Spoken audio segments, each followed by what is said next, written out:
नमस्कार दोस्तों, मेरा नाम राघवेंद्र नाथ मिश्र है। इन खबर पे आप सभी का बहुत बहुत स्वागत है।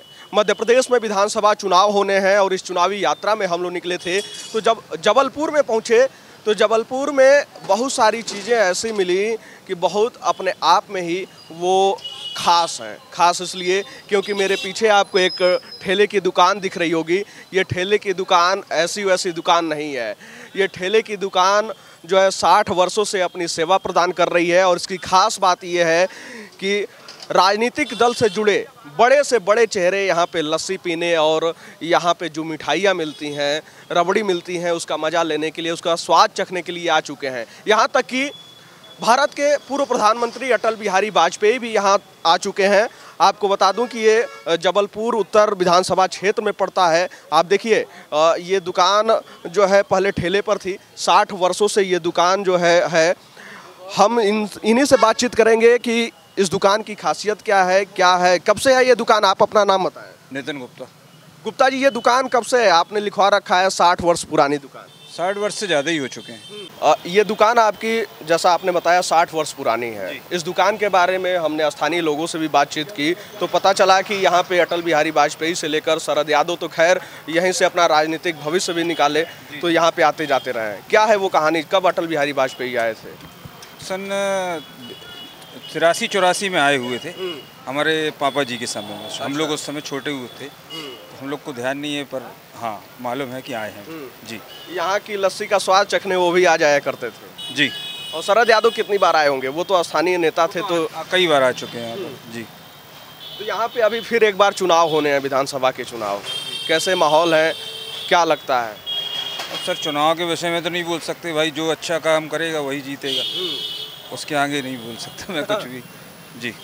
लेकिन आपकी दुकान की सबसे बड़ी खासियत ये रही कि जो स्थानीय लोगों से मुझे पता लगा कि उस समय भी ये दुकान ठेले पर थी, आज भी ये दुकान ठेले पर ही है। खैर समय के साथ नवीनीकरण हुआ है। हाँ, हमारी दुकान में कभी बोर्ड भी नहीं लगा था, ये तो हमने अभी हमारे बाद में लगाया इसी साल। अच्छा। नहीं, हमारी दुकान में कभी बोर्ड भी लगाने की आवश्यकता नहीं पड़ी हमको। अच्छा जी। ऐसा क्यों? सब आप लोगों का स्नेह है। और बोर्ड की ज़रूरत क्यों पड़ी? ऐसे लगा लिए भाई, जैसे चेंजेस होता है अपन ने भी चेंज करा। अच्छा। हाँ, न्यू जनरेशन को नहीं मालूम था, इस कारण हमको लगाना पड़ा बोर्ड। बीच में जो है पिताजी की फोटो भी आपने लगाई रखी है। अब वो हमारे आइडल है तो उनको तो हमको लगना ही पड़ेगा ना।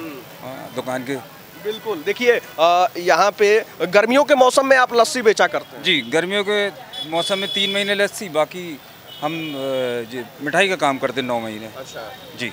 9 महीना मिठाई काम, बाकी टाइम लस्सी। हाँ। तो देखिए यहाँ पे जो है मिठाई की दुकान और लस्सी का स्वाद चखने हर एक राजनीतिक दल के लोग आ चुके हैं। लेकिन सबसे खास बात यह है कि जब बाजार बंद होने लगता है तब इस दुकान पे भीड़ जुटती है। आप देख भी पा रहे होंगे कि यहाँ पे जिस तरीके से लोग इकट्ठा हुए हैं। मध्य प्रदेश में विधानसभा चुनाव होने हैं, क्या माहौल है, क्या लगता है आप लोगों को? नहीं, माहौल तो देखिए बहुत गर्मी वाला है और जिस प्रकार से प्रत्याशी लोग नए तरीके से उतार रही है हर पार्टी, मतलब कोई भी पार्टी किसी भी तरीके से ये नहीं सोचना चाहती कि मेरा कोई भी एक मौका छूटे। जो लास्ट चुनाव में जो गलतियां हुई हैं पार्टी से, वो इस बार वो फुल प्रूफ तैयारी से है कि एक भी तरीके से जो है वो कहीं पे भी गलती नहीं होगी और जो गलतियां थी उसको पार्टी ने इस बार सुधारा है। बात किसकी कर रहे हैं आप, कांग्रेस की? देखिए हमारे शहर में तो जो वर्चस्व है वो बीजेपी का है और पिछले चुनाव में बीजेपी की कुछ गलतियों के कारण उनको 2-3 सीट से हाथ धोना पड़ा, लेकिन इस बार वो फुल प्रूफ तैयारी से हैं। लेकिन अब देखिए ये तो चुनाव है, किसी की तरफ भी पलट सकता है और किसी की तरफ भी नहीं पलट सकता, तो लेट्स सी, हम देखते हैं क्या है, लेकिन तैयारी बहुत जोरदार है, बहुत अच्छी है। जबलपुर उत्तर सीट पे पिछली बार बड़ा टफ फाइट रहा था, मात्र 578 वोटों से जो है कांग्रेस जीती थी। इस बार का क्या माहौल है? इस बार मुझे लगता है, जहाँ तक मेरा ख्याल है कि 20,000 प्लस है जो है बीजेपी का प्रत्याशी कोई भी हो, लेकिन बीजेपी जो है यहाँ 20 प्लस से जो है विन करेगी। अच्छा। 20,000 प्लस से यहाँ बीजेपी ये सीट निकाल ले जा रही है। बिल्कुल सर, बिल्कुल 102%। सिर्फ उत्तर मध्य की बात नहीं कर रहा हूँ मैं बात कर रहा हूँ पूरे एमपी की, तो एमपी में 200 प्लस से बीजेपी आएगी। 200 प्लस, 230 सीटों में 200 प्लस, 200 प्लस सर। क्या लगता है आपको? भाई साहब के आंकड़ों के से ये तो लगता है 150 प्लस तो होंगे वो। 150 प्लस, क्योंकि जो स्थिति है और पर्टिकुलर जो लोग मोदी को आइडियल बना के काम कर रहे हैं, और जो मोदी आइडियल देख के ही देश का विकास और सब कुछ हो रहा है। आज जहाँ भी देश की स्थिति है वो मोदी के कारण है। कोई पावरफुल नेता ऐसा चाहिए जो डिसीजन मेकर हो, डिसीजन लेने वाला तो कोई है नहीं है भाई। जो दूसरे दल हैं, हम बोले जो इंडिया बनाया, जो कुछ भी बनाया, लेकिन उनमें उसमें डिसीजन लेने वाला आदमी तो हो। अब डिसीजन लेने ही वाला आदमी नहीं है तो देश का क्या होगा। बिल्कुल। तो यानी कि मध्य प्रदेश की भी जनता जो है वो मोदी चेहरे को ही देखकर वोट दे रही है, शिवराज सिंह चौहान को नहीं। नहीं, शिवराज सिंह चौहान को तो देखे नहीं, क्योंकि वो घोषणा मंत्री थे। वो घोषणा करते हुए आए और घोषणा करते हुए चले जाएंगे, लेकिन क्या है, इम्प्लीमेंट होता है जमीन पे काम होगा तो दिखता है, किसी की घोषणाओं से कुछ नहीं होता। यानी कि शिवराज सिंह चौहान ने काम नहीं किया। नहीं, काम किया लेकिन घोषणाएं ज्यादा कर दी। घोषणाएं ज्यादा हुई। जी, कुछ कह रहे थे आप? मुझे लगता है शिवराज सिंह चौहान साहब की जहाँ बात है तो उनका फेस भी रहता है तो 200+ होना है। और यहाँ पे जो चुनाव है मोदी साहब के साथ साथ जो पूरी मतलब MP के साथ साथ पूरे इंडिया में जो विकास का मुद्दा है वो सबसे बेहतर है। क्योंकि जो आज विकास हो रहा है, हम अपने जबलपुर की बात करें, चारों तरफ विकास है, वो कभी कांग्रेस के शासन में नहीं देखने को मिला। सिर्फ जबलपुर की बात करते हैं, इस तरह से MP की बात करें, इस तरह से हम इंडिया की बात करें, पूरे जो हमारा भारत देश है, तो सिर्फ मोदी और मोदी जी के साथ जो भी है सब पूरी जनता है। बिल्कुल। जी, क्या कह रहे थे आप? क्या माहौल है? एकदम माहौल तो भाई साहब बहुत बढ़िया है चुनाव का। ये है कि अधिकांश बीजेपी तो छोड़ो, हमारे इधर की पूर्व क्षेत्र जगन गंगोरिया जी, और मध्य की हमारी सीट निकल सकती है विनय सक्सेना जी की, तरुण भानोट जी। 4 सीट तो इसमें कांग्रेस की आएगी। कांग्रेस की आएगी 4 सीटें तो अभी भी कांग्रेस की झोली में है, 4 बीजेपी की। 4 तो कांग्रेस की हमारी पक्की है। एक तो नंबर 1 है पूर्व क्षेत्र श्री लखन गंगोरिया जी का, और सेकंड में है अपनी तरुण भानोट जी का, और थर्ड में है अपनी विनय सक्सेना जी का। कांग्रेस में किसकी सरकार? ये मध्य प्रदेश में किसकी सरकार? मध्य प्रदेश में तो इस समय जो चल रही स्थिति हो उस हिसाब से तो कांग्रेस की सरकार बनेगी। कांग्रेस की आएगी। कांग्रेस की सरकार बनेगी। चलिए देखते हैं, अब ये तो वक्त ही बताएगा। लेकिन यहाँ का मिठाई उठाई कैसा है भाई? 60 साल पुरानी दुकान है। मिठाई अच्छी है, यहाँ की मिठाई बहुत अच्छी है। 50 साल से हनुमान चाचा लगाते थे और हम भी यहीं पर हैं।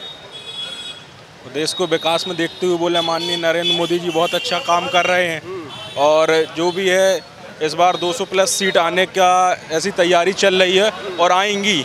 और हमारे मध्य प्रदेश में की जबलपुर में 8 विधानसभा है, 8 विधानसभा 8 विधानसभा जीतने की तैयारी है। 8 जीतने की तैयारी है? 8 जीतने की तैयारी है, और नरेंद्र मोदी जी के चेहरे को ही देख के वोट दिया जाएगा। अच्छा।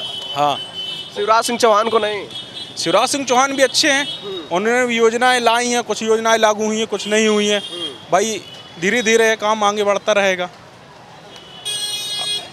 चलिए, तो ये जो है जबलपुर उत्तर की जनता है, जिस हिसाब से ये अपनी राय रख रहे हैं। और ये दुकान आपने देखी जिसके बारे में आप जबलपुर के बारे में आप जब पढ़ेंगे तो इसके बारे में अवश्य सुनेंगे, जहाँ पे शरद यादव से लेकर भारत के पूर्व प्रधानमंत्री अटल बिहारी वाजपेयी तक यहाँ का जो मीठा है उसका स्वाद चखने के लिए आ चुके हैं यहाँ पे। लेकिन यहाँ की जनता किस हिसाब से अपनी राय दे रही है, कुछ का तो ये भी कहना है कि बीजेपी पूर्ण बहुमत के साथ सत्ता में आएगी, और जबलपुर की 8 विधानसभा सीटों में से कोई कह रहा है 8 जाएगी, 6 जाएगी, लेकिन ये तो वक्त बताएगा। खैर, जनता के बीच एक राय समान रूप से निकलकर सामने आ रही है, वो है नरेंद्र मोदी का चेहरा। यानी कि लोग प्रदेश की सरकार हो या फिर केंद्र की सरकार हो, हर रूप से जो है भारत के प्रधानमंत्री नरेंद्र मोदी का चेहरा देखकर ही वोट देने के लिए सोच रहे हैं या वोट देना चाह रहे हैं। ये तो वक्त बताएगा कि किसकी सरकार बनती है। फिलहाल इस जानकारी में इतना ही। देश दुनिया से जुड़े तमाम खबर को देखने के लिए आप सब जुड़े रहें इन खबर के साथ। धन्यवाद।